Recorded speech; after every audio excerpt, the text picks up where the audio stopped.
Në zgjedhjet e 28 dhjetorit të vitit 2025, qytetarët votuan me 51.1% për lëvizjen vetëvendosje. Mandati dhe vullneti i qytetarëve ishin të qartë, por ajo që pasoi tregoi edhe një herë se kush është i gatshëm të marrë përgjegjësi për qeverisjen dhe kush vazhdon ta mbajë vendin peng të kalkulimeve politike. Pak ditë më parë, për shkak të mos zgjedhjes së presidentit, u shpërnda një kuvend plotësisht legjitim, i dal nga zgjedhjet ku qytetarët e Kosovës folën qartë, drejtë dhe bindshëm. Vullneti i tyre ishte i padiskutueshëm. Mandati ishte i qartë, legitimiteti ishte i plotë. Dhe për një kohë shumë të shkurt, u votuan shumë marrëveshje të rëndësishme ndërkombëtare e shumë ligje që do të ndikojnë drejt për drejt në jetën e qytetarëve të Republikës së Kosovës. Por edhe kësaj radhe, në vend të respektimit të verdiktit qytetar, u prodhuan kriza artificiale dhe blokada politike që e quan vendin drejt zgjedhjeve të reja. Fatkeqësisht, kjo nuk është diçka e panjohur për qytetarët tanë, të njëjtën qasje kemi parë edhe vitin e kaluar për më shumë se 10 muaj me radhë, pengesa, vonesa, bojkot i organizuar dhe shmangje nga përgjegjësitë kushtetuese. Ky bojkot pra nuk ishte i rastësishëm as për herë të parë. Ishte një strategji presioni politik për ta futur vendin në një cikël të pafund zgjedhjesh, me shpresën se pasiguria dhe krizat e vazhdueshme do ta dobësonin vullnetin qytetar. Në vend që institucionet të funksiononin normalisht dhe të respektohej vullneti i qytetarëve, u zgjodh rruga e bojkotit dhe blokadës institucionale. Nuk kishte asnjë arsye që Kosova të shkonte përsëri në zgjedhje, sepse institucionet ishin legjitime, kuvendi ishte funksional dhe shumica ishte e qartë dhe vendosur. Por kur nuk arrin ta fitojnë besimin e qytetarëve me votë, disa fatkeqësisht përpiqen ta sfidojnë atë përmes krizave artificiale. Ne hymë në këtë proces zgjedhor pasi që bëm çdo përpjekje për t'i dhënë vendit një president me mandat të plotë 5 vjeçar. Vepruam me përgjegjësi, me seriozitet dhe me vullnet për bashkëpunim. Prandaj edhe pse kjo nuk është ajo çfarë kemi dëshiruar, sepse para nesh kemi shumë punë, shumë reforma dhe shumë projekte që presin të realizohen, sot jemi këtu me të njëjtin përkushtim ndaj Republikës tonë dhe ndaj qytetarëve të kësaj republike. Më lejoni pra t'ju uroj një proces zgjedhor të qetë, demokratik dhe dinjitoz, ashtu siç e meriton Republika e Kosovës.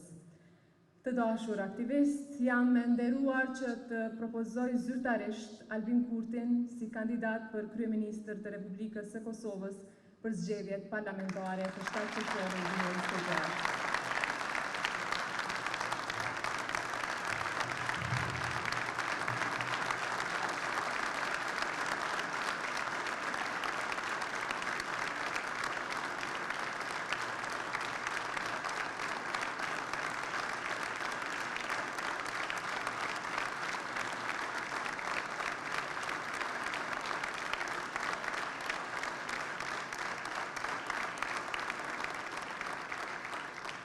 E propozoj sepse e njoh nga afër, e duke e njohur nga afër e them me bindje të plotë, se ai nuk e ka kuptuar kurrë pushtetin as si rehati e as si privilegj.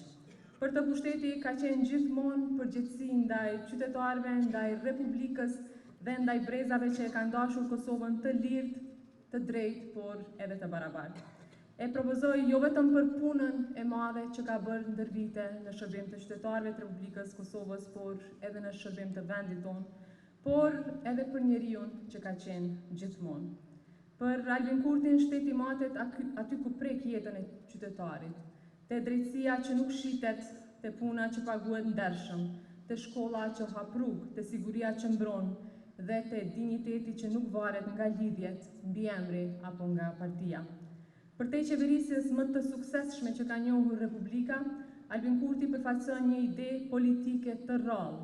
Me të shteti nuk është streh për të fortët, as plaçk për të pasurit e as tavolin pazari për të vjetrit. Albin Kurti pra është i përkor në jetën e tij, i rrept në parime dhe i pashantazhueshëm në politikë. Ka fisnikrinë e njeriu që nuk e harron prej nga vjen. Stoicizmin e atij që nuk thyhet prej presionit dhe thellësinë e udhëheqësit që e di ka duhet të shkoj vendi. Rruga e Albin Kurtit ta kujton maratonomakun e Nolit, njeriu në udhës së gjatë që nuk ndalet para lodhjes, sepse lajmi i fitores nuk mbahet për vete, por i qohet popullit. Kjo e bën të qartë pse nuk i trembet debatit, nuk e blen heshtjen me reati dhe nuk e ndal hapin në moçalin ku të tjerët do donin ta mbanin Kosovën. Ai e di se përparimi nuk lind nga amulli, përparimi lind nga lëvizja dhe mbahet me qëndresë. Të dashur aktivist, Albin Kurti hyri në politik me një ide të thjeshtë, dinjitetin e popullit të vet, të drejtën e tij për të vendosur për fatin dhe të ardhmën e vet, për vetvendosje. Dhe për këtë ide, ai pagoi çmim real. Për shkak të bindjeve e aktivizmit politik u përball me burgim, me përndjekje, arrestime dhe betejë të ashpra politike në çdo etapë të jetës së tij publike. Shumë njerëz do të ishin tërhequr, por ai nuk u dorëzua asnjëherë. Pra,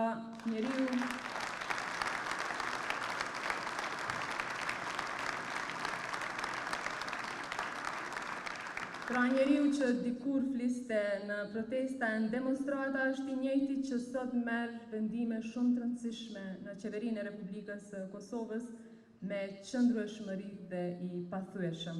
Nga angazhimi studentor deri te udhëheqja e qeverisë, ai ka treguar të njëjtën vendosmëri dhe të njëjtin përkushtim ndaj interesit publik. Dhe pikërisht kjo krijoi lidhjen e tij me qytetarët, veçanërisht me ata që për shumë vite kishin humbur besimin se politika mund të sjellë ndershmëri, përgjegjësi dhe ndryshim real. Prandaj të dashur aktivist, me bindje të plotë politike, me respekt për rrugën tonë të përbashkët dhe me besim në vullnetin e qytetarëve, propozoj që kandidati ynë për kryeministër të Republikës së Kosovës të jetë Albin Kurti.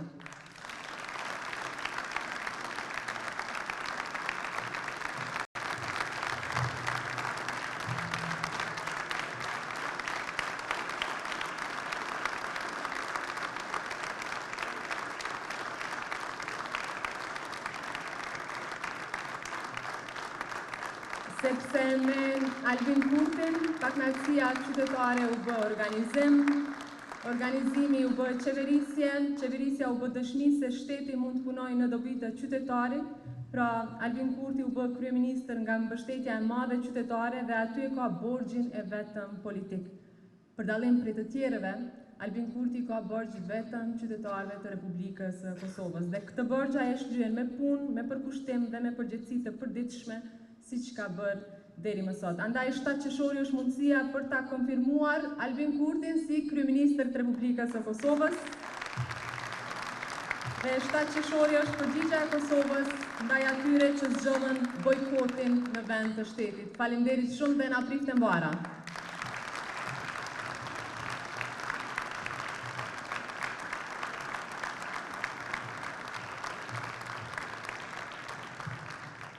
Faleminderit shumë e dashur Albulen, nderuar ushtruese detyrës së presidente zonja Haxheu. Atëherë dhe unë kam nderin e veçantë që t'ju ftoj që bashkërisht të votojmë për aktivistin, shokun, kryeministrin Albin Kurti për kandidat për kryeministër të Republikës së Kosovës, për arsye që u thanë dhe shumë të tjera që i dim të gjithë ne bashkë, edhe qytetarët që vazhdimisht na kanë dhënë mbështetjen kaq të madhe. Kush është për që Albin Kurti të jetë kandidati jonë për kryeministër?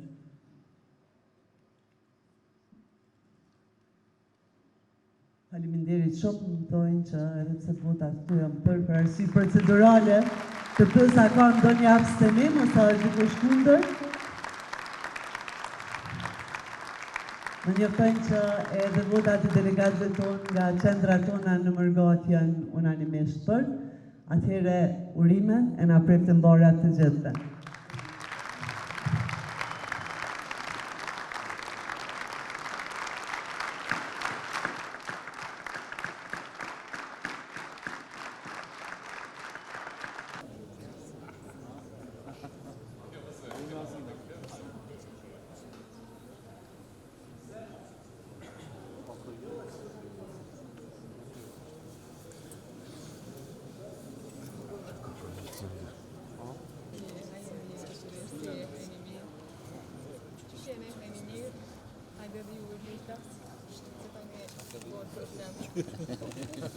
Qysh jeni? A jeni mirë? A u lodhët?